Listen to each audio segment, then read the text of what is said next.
네, 주안의 만나 9월 19일 월요일 묵상을 함께 나오도록 하겠습니다. 오늘 말씀은 사무엘하 2장 1절에서 11절 말씀으로요, 길르앗 야베스의 사람들이라고 하는 제목으로 함께 묵상을 나누도록 하겠습니다.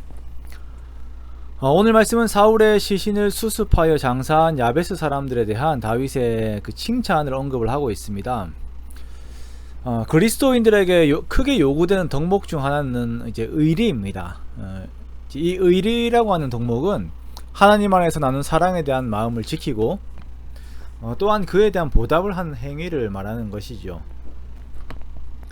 오늘 본문에서는 야베스 사람들의 그 의리가 나타나는데요, 그리고 그 이러한 야베스 사람들의 의리는 어제 보았던 아말렉 청년의 욕심과 비교가 되면서 그리스도인 된 우리들이 가져야 하는 신앙의 모습을 다시금 우리들에게 말씀을 하고 있습니다. 그리스도인들이 이 세상을 살아가면서 많이 욕을 먹는 것들 중 하나는 진짜 의리가 없다라는 것이에요. 진짜 그런 말들 많이 듣습니다. 의리가 없다. 그리고 그 실제적인 의미는 이기적이고 욕심이 많다라는 것이죠. 자, 이런 말들을 많이 듣다 보니까 정말 우리들의 모습들을 다시 돌아보게 됩니다. 그리스도인들이 의리를 택하지 않고 다른 방법들을 택하는 이유는 아무래도 그 손해 때문이죠. 그래서 타인의 이익을 택하지 않고 무엇보다 자신의 안위를 먼저 생각을 하게 됩니다. 그때 그리스도인들은 영향력을 잃게 됩니다.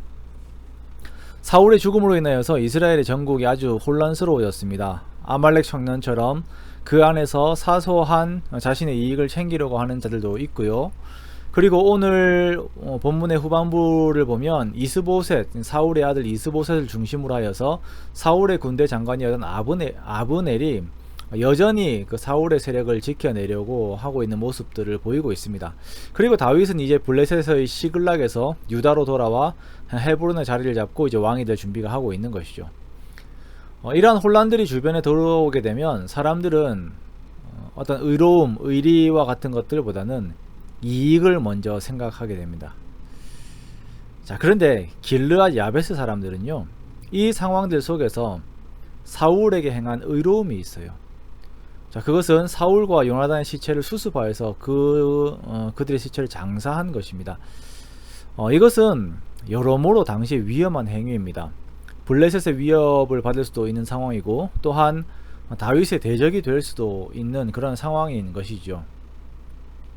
자, 그러나 길르앗 야베스의 사람들은 과거 길르앗 야베스가 큰 위험에 처했을 때에 온 이스라엘이 그들을 외면하였을 때 사울이 그들을 구원하였던 것을 기억하고 사울의 시신을 수습하여서 장사 지냅니다. 이것이 그들에게 있어서는 의로움이었어요. 우리는 길르앗 야베스의 이러한 의로움, 보답할 줄 아는 그 마음을 우리가 본받아야 합니다. 그리스도인들이 받기만 할 줄 아는 자들이 되어서는 안 됩니다. 갚을 줄 알아야 돼요. 은혜에 대한 보응을 할 줄 알아야 하며, 더 나아가 받는 것보다 주는 것이 앞서는 그런 자들이 되어야 합니다. 이러한 그 길르앗 야베스의 선행은 다윗과 그 마음이 통하게 됩니다. 그리하여 다윗은 하나님의 이름으로 길르앗 야베스를 축복하며 주님 안에서의 귀한 교제 나눔을 하게 되는 것이죠. 사랑하는 성도 여러분, 우리가 한 시대를 살아가면서 아말렉 청년처럼 어떻게 해서든지 거짓말을 해서라도 나의 이익을 얻으려고 하는 그런 삶을 살고 있지는 않습니까? 우리는 길르앗 야베스 이 사람들처럼 더 큰 가치에 나의 삶을 맡기는, 나를 맡기는 그런 삶을 살아야 할 것입니다. 여러분, 하나님께서 기뻐하시는 의에 나의 마음을 두시고 나의 행동을 두십시오. 그것을 추구하십시오. 그때 하나님께서 우리들 축복해 주십니다. 이스라엘의 왕으로 삼은 다윗의 축복은 곧 하나님의 축복이 되는 것입니다. 오늘의 이 말씀들을 기억하면서 우리가 오늘을 살면서도 다른 어떤 것들보다도 하나님의 의에 나의 마음을 두어서 하나님으로부터 주어진 축복을 기대하고 그것에 만족하고 그렇게 더욱 주의 복을 얻기 위해서 달려가는 저와 여러분의 복된 삶이 되시기를 주님의 이름으로 축원합니다.